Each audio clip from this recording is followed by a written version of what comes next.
Vamos então à demonstração em si. Sejam A e B números reais com A menor ou igual a B, f uma função contínua no intervalo AB e f grande definida de forma que f de x é igual à integral de A até x de f de t dt. Observe que f grande está bem definida porque toda função contínua é integrável. Logo, eu posso falar de integral de A até x. E pela aditividade da integral, como a função integrável de A até B, ela é integrável de A qualquer x que pertença ao intervalo AB. Bem, vamos usar agora aquela nossa ideia do rascunho para concluir a demonstração. Seja x0 um elemento qualquer do intervalo AB, a gente vai demonstrar que a derivada da f grande nesse x0 é igual a f pequena nesse próprio x0. Como esse x0 está sendo tomado arbitrário no intervalo AB, então a afirmação valerá para todo x0 no AB, logo valerá para todo elemento do AB, concluindo assim a demonstração. Para demonstrar que f grande é derivável no x0, a gente precisa demonstrar que existe o limite que define a derivada. E além disso, a gente precisa demonstrar, para concluir o teorema, que a derivada da f grande é f pequena. Isto é, a gente precisa demonstrar que esse limite, que é o que define a derivada, é igual a f pequena no próprio x0. Então, a gente vai perseguir essa igualdade aqui. Para isso, a gente vai usar a definição de limite. Lembra o que significa dizer que limite de uma função é igual ao número L? Significa que, dado epsilon qualquer positivo, tem que existir um delta positivo, tal que para todo x numa vizinhança delta do ponto do qual se quer calcular o limite, nesse caso aqui o x0, isto é, sempre que o módulo de x menos x0 é menor que delta, então necessariamente essa função da qual a gente quer calcular o limite tem que ter distância para o limite menor do que o epsilon. Essa é a definição de limite. Para chegar a essa conclusão, a gente vai usar a hipótese da função ser contínua. Como ela é contínua, por definição da continuidade, dado esse epsilon aqui positivo, certamente existe um delta positivo, tal que se x está no domínio da função e a distância entre ele e o x0 é menor que o delta, então necessariamente a distância entre o f do x e o f do x0 é menor do que metade do epsilon. É menor do que 1/3 do epsilon, do que epsilon ao quadrado, do que 1000 vezes epsilon. É menor do que qualquer número positivo. Para cada número positivo existe um delta, tal que a distância entre f de x e f do x0 é menor que este número positivo. Aqui eu estou pegando em particular metade do epsilon. Vamos agora a algumas propriedades aí da integral e algumas contas. Ora, pela aditividade, a integral de a até x é igual à integral de a até x0 mais a integral de x0 até x. Bom, lembre-se que f grande de x é, por definição, a integral de a até x. E a f grande do x0, da mesma forma, é, por definição, a integral de a até x0 da f pequena. Portanto, a diferença de f grande de x para f grande de x0 é a mesma diferença da integral de a até x da f pequena para a integral de a até x0 da f pequena. O menos a integral de a até x0 eu apenas repito aqui no final. E a integral de a até x, você vai se lembrar aqui em cima que é a integral de a até x0 mais a integral de x0 até x. Portanto, nós temos aqui a integral de a até x0 mais a integral de x0 a x menos a integral de a até x0.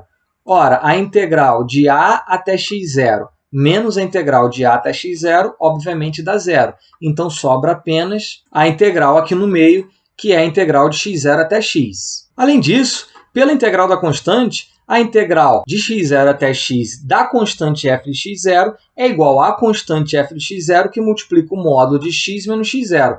Por que o módulo? Porque aqui eu não sei quem é maior, se é o x ou o x0. Na verdade, essa informação é válida para todo x que não é o x0. Então, para x que está à esquerda do x0, ou seja, x que é menor, e x que está à direita, x que é maior. Por isso eu coloco o módulo aqui, porque eu sempre tenho que ter o comprimento do intervalo, sempre o maior menos o menor.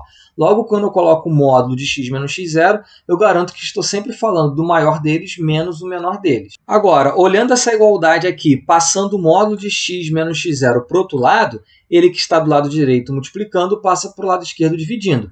Por isso, a gente tem que a constante f do x0 é igual a 1 sobre o módulo do x menos x0, que multiplica a integral de x0 até x de f de x0. Pela linearidade da integral, a integral de x0 até x de f de t é a integral de uma função menos a integral de outra função. Aqui eu estou falando da função f no t variando. Aqui eu estou falando da constante f de x0. é igual à integral de x0 até x de f de t menos f do x0. Pela propriedade da integral do módulo, o módulo da integral de x0 a x da diferença f de t menos f do x0 é menor ou igual que a integral de x0 a x de módulo de f de t menos f do x0 dt. Assim, reunindo todas essas informações que nós conseguimos aqui, nós temos que o módulo do quociente f grande de x menos f grande do x0 sobre x menos x0 menos f pequena do x0 é igual. Primeiro, apenas eu reescrevo separando o denominador aqui da primeira fração. Depois, eu lembro que a constante f do x0 é igual a 1 sobre x menos x0 na integral de x0 até x do f do x0. Eu não tenho o módulo especificamente aqui dentro, porque o módulo já está constando todo aqui fora. Daí eu coloco este denominador em evidência e depois utilizo o fato que a diferença das integrais é igual à integral da diferença. Ainda, a gente usa o fato de que o módulo do produto é igual ao produto dos módulos. E, por fim, a gente usa a propriedade da integral do módulo. O módulo da integral tem que ser menor ou igual que a integral do módulo. E, no final das contas, nós temos, então, que o módulo de f grande de x menos f grande do x0 sobre x menos x0 menos f pequena do x0 é menor ou igual a 1 sobre módulo de x menos x0, que multiplica a integral de x0 até x do módulo de f de t menos f do x0. Agora, se lembre que quando a distância de algum número para o x0 é menor que delta,